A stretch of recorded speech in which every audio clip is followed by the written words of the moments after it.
आदिवासी इलाकों में धर्मांतरण की खबरों पर बेशक बाप पार्टी किनारा कर ले, पर इस बार उदयपुर सांसद मन्नालाल रावत के दावों ने कई सवाल खड़े कर दिए। शिक्षा के नाम पर बच्चों को राजस्थान से बाहर ले जाकर धर्मांतरण कर रहा गिरोह वाकई एक चिंता की बात है। सांसद रावत ने एसआईटी गठित करने और एनआईए, सीबीआई और आईबी की जांच की मांग की है। बता दें कि इससे पहले भी मन्नालाल रावत धर्मांतरण को लेकर कई बार आवाज उठा चुके हैं। हालांकि उनके निशाने पर अक्सर राजकुमार रोत ही रहते हैं। और आगे बोर्ड लगा हुआ अकादमिया का, ये कौन से अकादमिया से रिप्रेजेंट करते हैं? उसमें तो प्रोफेसर जाते हैं। आप कहाँ से जाते हो? किसको लेकर जा रहे हो? किसने आपको भेजा? किसने टिकट कराया? और क्या एजेंडा लेकर आप गए थे? जो भाषा का प्रयोग किया वो तो पादरी वेरियर एल्विन का एजेंडा है। और मुझे ये बताया गया कि विक्टर नाम का एक व्यक्ति है, उसने इनको मनोनीत किया है। तो क्या ये सारे जो विषय हैं, ये चिंतनीय विषय है। भारत के बाहर जाकर भारत का जो गणतंत्र है, लोकतंत्र है, संविधान है, उसके दायरे में बात करने की जगह उससे ऊपर जाकर उठकर बात करना, हवाई फायर करना, मुझे लगता है ये ठीक नहीं है। और इसकी तह तक जांच होनी चाहिए, ऐसा मुझे लगता है। बाकी डिटेल पता कर रहे हैं कि क्या एजेंडा लेकर गए, किनके इशारों पर गए। और कहीं ऐसा तो नहीं है कि अभी तक, क्योंकि इनका विचार मूल रूप से ईसाईयत को लेकर चल रहा है और इनको ना तो किसी भारत के संविधान से मतलब है, ना ही आदिवासी समाज से मतलब है, ना ही लोकतंत्र से मतलब है। ये केवल ईसाईयत का प्रचार करने जा रहे थे और इनकी भाषा में और इनके जो कंटेंट इन्होंने वहाँ रखा है उसमें ये दिख रहा है। तो मुझे लगता है ये चिंता का विषय तो ये है। हाल ही में जब मन्नालाल रावत ने यह बात कही थी, जिस दौरान राजकुमार रोत जो है वो यूएन के दौरे पर थे, तो बीएपी का भी रिएक्शन सामने आया था। हालांकि बाप नेता ने मन्नालाल रावत को तो सीधे जवाब नहीं दिया, पर अपनी बात उस समय पर जरूर रखी थी, खासतौर पर धर्मांतरण को लेकर उठ रहे सवालों पर। इससे बड़ा सबूत देने की क्या जरूरत है? राष्ट्रवाद ईसाईयत का या ईसाईकरण का एक सबूत ला करके हमको दे दिया जाए यार।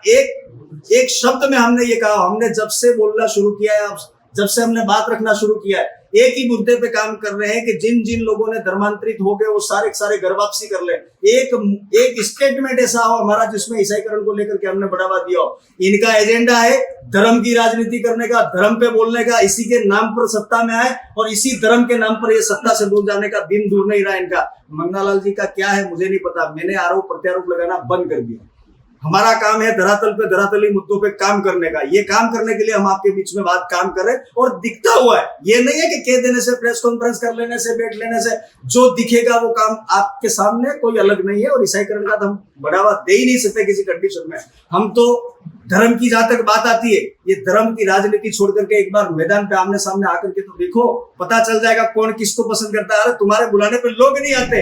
अब इन दोनों नेताओं के बहस के बाद सवाल यही कि धर्मांतरण का खेल आखिर खेल कौन रहा है। सांसद में डॉक्टर मन्नालाल रावत ने मुख्यमंत्री को पत्र लिखकर कथित ईसाई मिशनरियों और एक सुगठित इकोसिस्टम द्वारा शिक्षा की आड़ में बच्चों को राजस्थान से बाहर ले जाने और फिर उनका धर्मांतरण करने के मामलों की रचना पर बहुस्तरीय और डिजिटल लेन देन की संभावना को देखते हुए एनआईए, सीबीआई और इंटेलिजेंस ब्यूरो यानी आईबी से भी जांच करवाने की अब मांग कर दी है। बता दें कि कुछ दिनों से छत्तीसगढ़ राज्य में अंतर्राष्ट्रीय स्तर पर टीटीआई जैसे मंच वो कानूवाड़ा थाना ऋषभदेव के प्रकरण में चर्चित ऑनलाइन पैसों के विस्तृत लेन देन को देखते हुए इसी अनुरूप गहन जांच की भी मांग की। सांसद डॉक्टर रावत ने कहा कि उदयपुर संभाग के कई क्षेत्रों में ईसाई मिशनरियों का सुनियोजित इकोसिस्टम आदिवासी और गरीब जरूरतमंद लोगों को कथित मदद और प्रलोभन यानी लालच देकर सुनियोजित अवैध धर्मांतरण की रचना चला रही है।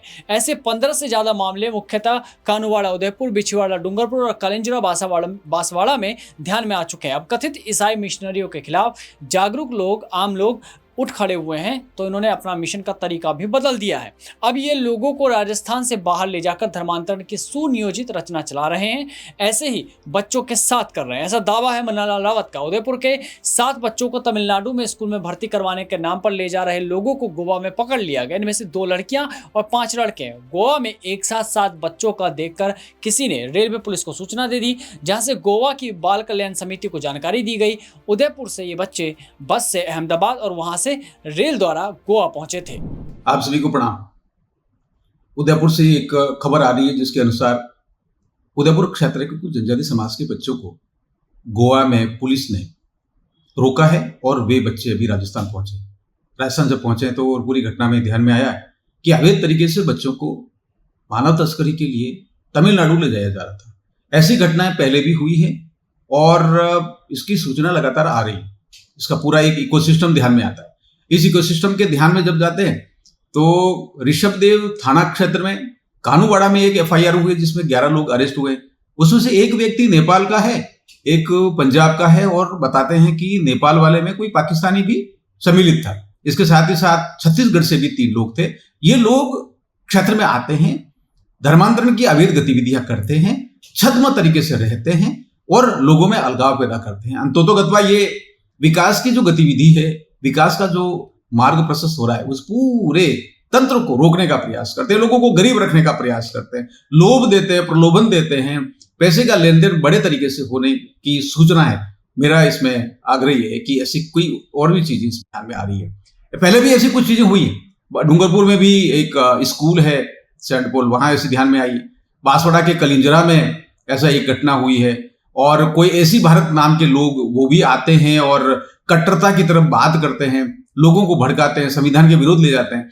अब वो दुखद चीज ये है कि कानूवाड़ा में राजस्थान का एक राजनीतिक दल का एक बड़ा नेता गया और वो कहता है धर्मांतरण अधिकार है। मुझे लगता है ये बहुत बड़ा पाप है। साथ ही साथ आदिवासी हिंदू नहीं है, ऐसा मार्केटिंग करने वाली एक नई पार्टी पैदा हुई है। ये सारे लोग मिलकर विकास की गतिविधियां क्यों रोकना चाहते हैं?